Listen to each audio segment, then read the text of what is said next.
Speedmaster par-ci, Speedmaster par-là, Speedmaster ici, là-bas, ailleurs, où vous voulez. Ça fait des années qu'on entend parler de la Speedmaster.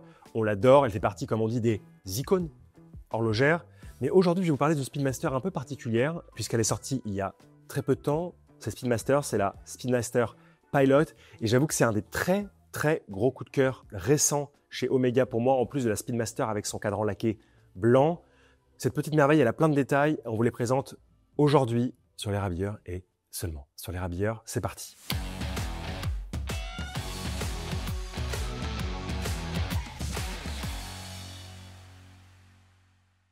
Chers amis, cette vidéo n'a pas vocation à vous refaire toute l'histoire de la célèbre Omega Speedmaster. Pour ça, je vous remets une petite vidéo juste ici, lors du dernier lancement de la First Omega in Space avec un sublime cadran bleu soleillé. On vous en reparlait un petit peu en détail et je pense qu'à l'avenir, si j'ai l'occasion d'aller mettre un petit pied chez Omega, dans les archives Omega, je vous ferai une vidéo Speedmaster de l'espace, sans mauvais jeu de mots bien évidemment.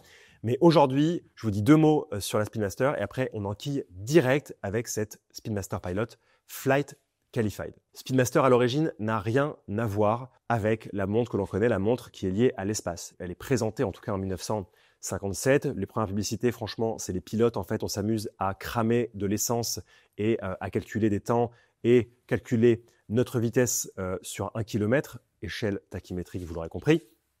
En tout cas, c'est vraiment pas une montre destinée à l'espace, c'est une montre chronographe. C'est un outil pour les amateurs, mais aussi pour les professionnels. Après, évidemment, il va y avoir toute l'épopée spatiale des années 60, le fait que la NASA demande à certaines marques, avec un cahier des charges ultra solide, de proposer quelques montres chronographes. Évidemment, vous savez que Rolex sera dans la course. D'ailleurs, je vous rappelle que dans les vitrines des boutiques Swatch, vous avez un petit coffret comme ça avec, sur la gauche, une Wittnauer, donc ça appartient à Longines, distribution américaine. Au centre, vous avez la Moonswatch et à droite, vous avez une montre qui n'a pas de logo, qu'on appelle subtilement 6238. Vous l'aurez compris, c'est évidemment un chronographe Rolex pré-Daytona, ce qui veut bien dire que ces montres-là, a priori, étaient dans le pool originel pour la bataille de la montre qui ira dans l'espace. D'ailleurs, si Rolex appelle sa montre cosmographe, peut-être y voir un lien. Bref, vous connaissez l'histoire. Omega a été sélectionné 1969, premier vol sur la Lune. Avant ça, évidemment, il y a eu des vols dans l'espace, intra- ou extravéhiculaires, et Omega a mis des montres au poignet des astronautes. Mais l'histoire qui nous intéresse pour cette Omega Speedmaster Pilot commence, à mon sens, à la fin des années 60, en 1969 très exactement.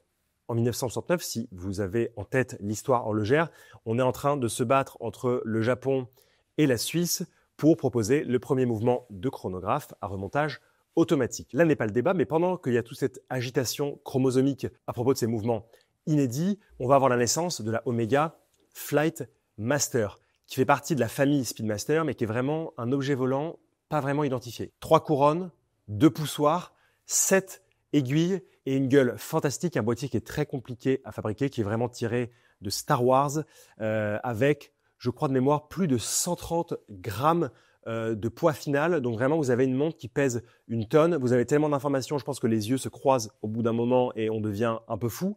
Mais en tout cas, vous avez vraiment une montre identitaire et une montre qui propose beaucoup de vrais détails pour les pilotes professionnels à l'époque. Donc ça, c'est un peu pour mettre un pied de nez au simple GMT chez d'autres marques avec des lunettes tournantes externes. Ici, on a des lunettes tournantes internes sur cette Flightmaster. Et on a surtout cette aiguille que j'aime beaucoup, centrale, bleue, un peu en forme d'avion, qui permet d'instituer de manière indépendante un second fuseau horaire, non pas sur 24 heures parce que ça c'est dans le compteur à 9 heures, mais sur 12 heures. Donc finalement beaucoup de choses pratiques pour un pilote. Si je vous en parle, c'est pas pour faire toute l'histoire et les déclinaisons de la Flightmaster, mais c'est pour vous dire que la Omega Speedmaster Pilot que je vous présente aujourd'hui, elle a finalement quelques inspirations de cette famille Flightmaster, de cette famille Speedmaster marque, en particulier de la Mark III que j'aime beaucoup, avec des détails de cadran superbes. En fait, cette Omega Speedmaster Pilot, elle a un peu son identité tirée de la Speedmaster 57, enfin de la famille Speedmaster 57 chez Omega, qui revient justement aux sources de 1957, des premières Omega Speedmaster qui n'avaient pas, vous savez, ces boîtiers en anse lyre, souvent fabriqués par Huguenin Frères, mais des anses droites. La grande beauté de cette pièce a trait à son cadran, ça je vous en parle juste après, comme on dit, le meilleur pour la fin. On sait qu'on était petit, il y avait les petits pois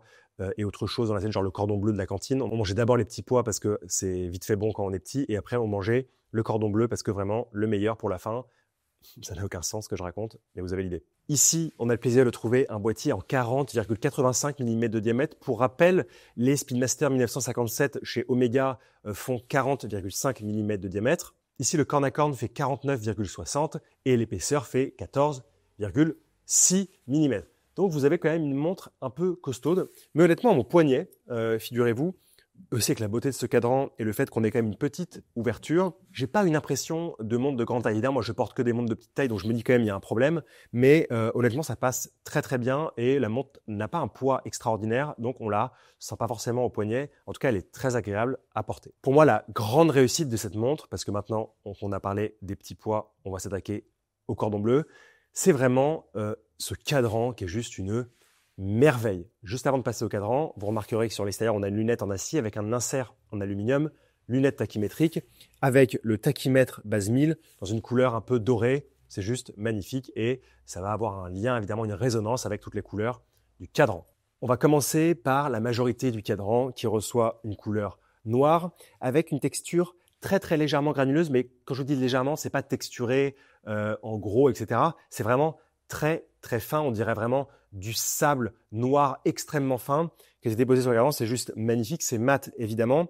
Et je trouve que ça fait un très très beau contraste avec la minuterie qui, elle, est de couleur est métallisée. En fait, c'est même pas une couleur, c'est la finition qui est métallisée, brossée, où on trouve les fins traits de minuterie noire. Beau détail, subtil détail. Les index qui sont en fait en deux parties avec une toute petite partie orange et le reste de l'index qui est rectangulaire est en applique luminescent. En fait, c'est comme une petite barre en relief luminescente. C'est juste magnifique. Évidemment, à midi, on retrouve les deux petits points. À 6 heures, une date. Et si on rentre dans le vif du sujet, magnifique petite seconde à 9 heures avec son aiguille centrale qui reprend la forme triangulaire de cette Flightmaster de 1969, ici de couleur jaune, et avec justement cette inspiration de la Flightmaster, cette inspiration des instruments de bord dans les avions, avec ces petits instruments qui baignent dans l'huile, avec une partie haute d'une différente couleur que la partie basse pour savoir en gros si on va se cracher ou pas.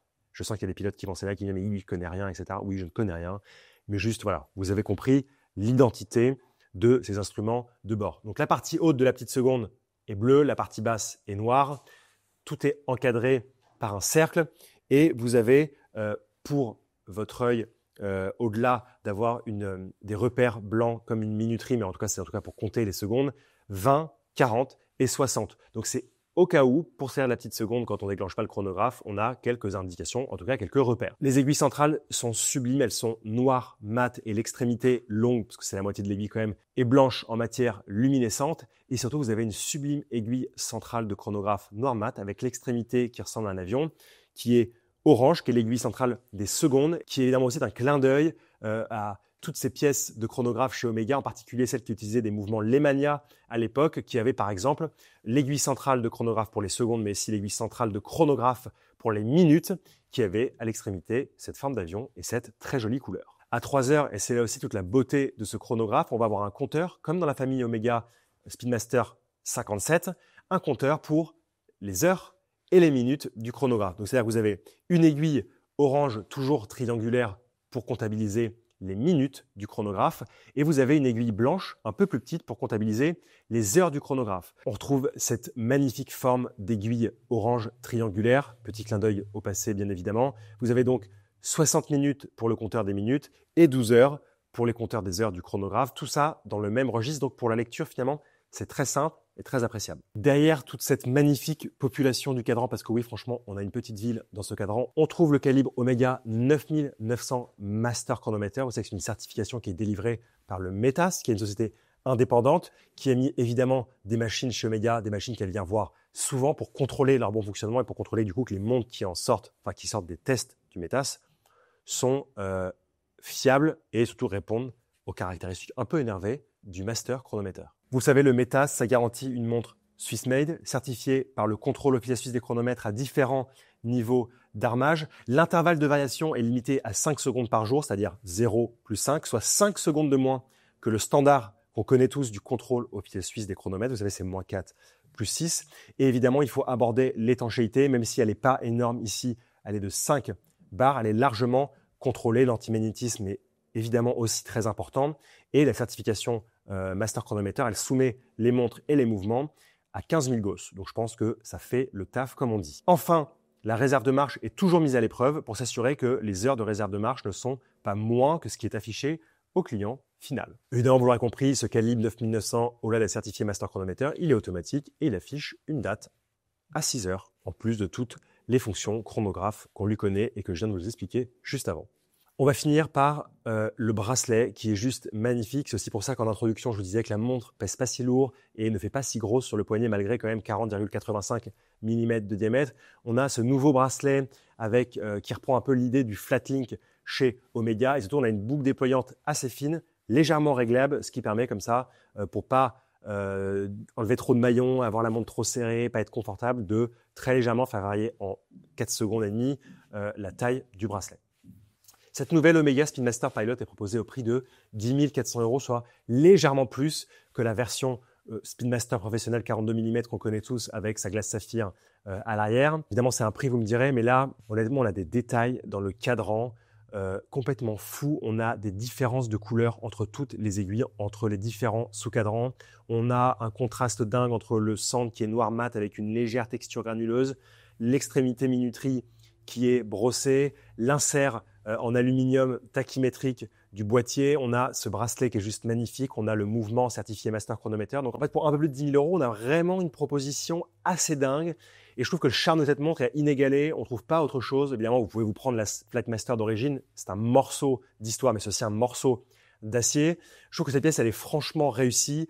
C'est un coup de cœur pour moi chez Omega, en plus de la Speedmaster blanche et de la First Omega In-Space bleue dont je vous parlais récemment. Franchement, quand j'ai vu cette montre, j'ai vu les codes couleurs, j'ai vu cette double aiguille heure-minute dans le compteur de chronographe à 3 heures. J'ai eu un coup de cœur. Elle me plaît beaucoup. J'espère qu'elle vous plaira autant. En tout cas, dites-nous ce que vous en pensez en commentaire. On aime toujours avoir votre œil. Tout le monde aime avoir votre œil. C'est vous aussi qui faites le magazine et la chaîne YouTube Les Rabilleurs. On vous aime. À tout bientôt. Merci.